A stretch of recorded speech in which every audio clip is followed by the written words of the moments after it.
Assalamualaikum warahmatullahi wabarakatuh. Perkenalkan, nama saya Duri Fatum Latifah dengan ujung NIM 07 dari kelas PAI 5A. Pada kali ini saya akan membahas tentang puasa dengan judul Yes, I Can Puasa, Buktikan Kamu Bisa. Untuk membekali kita semua dengan pemahaman yang benar, yang jelas dan juga praktis agar ibadah kita bisa dijalankan dengan benar, dengan khusyuk. Nah, sebelum kita memasuki lebih jauh tentang materi kita pada kali ini, kita akan melihat apa aja sih yang akan kita pelajari bersama, yakni ada 6 tujuan pembelajaran dalam presentasi kali ini. Yang pertama, kita akan memahami apa itu sebenarnya definisi dari puasa itu sendiri. Nah, yang kedua, itu kita akan mengenal 3 jenis puasa yang ada dalam Islam.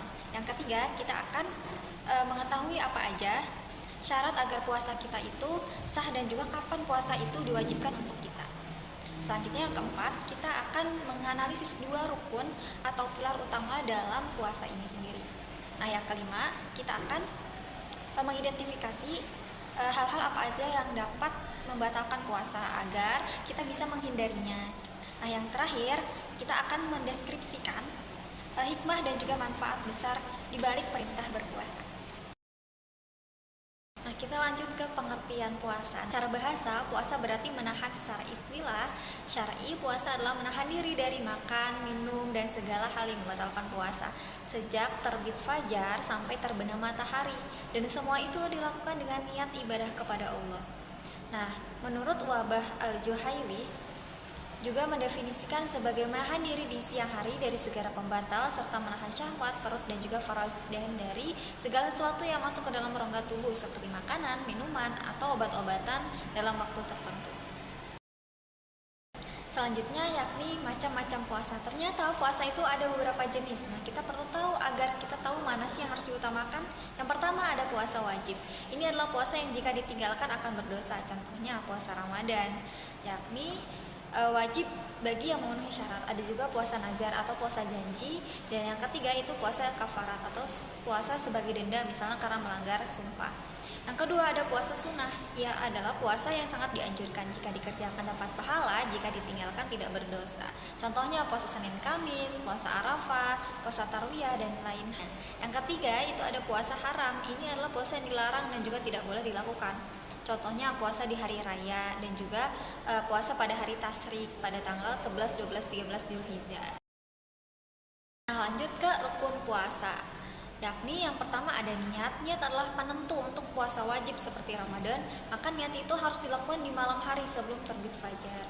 Ini menunjukkan kesengajaan kita untuk beribadah. Yang kedua itu menahan diri dari hal-hal yang membatalkan. Nah, ini adalah praktiknya, kita harus benar-benar menahan diri dari makanan, minuman, dan juga semua pembatal puasa lainnya sejak imsak hingga azan maghrib berkumandang. Nah, selanjutnya syarat sah puasa. Selain rukun, ada juga syarat-syarat yang harus dipenuhi agar puasa kita itu dinyatakan sah. Yang pertama itu ada Islam. Yang kedua itu ada berakal atau tamyiz, yaitu sadar dan juga mengerti apa yang dilakukan. Orang hilang akal atau pingsan atau gila itu tidak sah puasanya. Yang ketiga suci dari haid dan juga nifas. Bagi perempuan, maka harus bebas dari darah haid ataupun nifas selama berpuasa tersebut. Yang keempat itu dalam waktu yang diperbolehkan, tidak dilakukan pada hari-hari yang haram untuk berpuasa seperti Idul Fitri atau hari raya lainnya. Yang kelima itu ada niat yang benar. Yang keenam itu menjaga diri dari hal yang membatalkan puasa selama waktu puasa itu berlangsung. Jika salah satu syarat ini tidak terpenuhi, maka puasanya itu tidak sah. Selanjutnya itu syarat wajib puasa. Nah, sekarang kita bedakan dengan syarat wajib puasa. Syarat ini itu menentukan apakah seorang itu dikenai kewajiban untuk berpuasa atau tidak. Jika tidak memenuhi, maka ya dia itu tidak wajib puasa atau boleh tidak berpuasa. Yang pertama itu ada Islam, yang kedua balik atau sudah dewasa, yang ketiga berakal, tidak dalam keadaan gila atau waras, ya kan. Yang keempat itu sehat, tidak sedang sakit yang membahayakan jika berpuasa. Yang kelima mampu, yakni secara fisiknya kuat untuk menjalankan. Yang keenam itu mukim, tidak dalam perjalanan. Yang ketujuh itu suci dari haid atau nifas, khususnya bagi perempuannya. Jadi bagi anak kecil yang sakit parah, musafir, atau wanita haid, mereka tidak diwajibkan untuk berpuasa pada hari itu, tetapi mungkin punya kewajiban menggantinya atau mengqadha atau membayar fidyah di kemudian hari.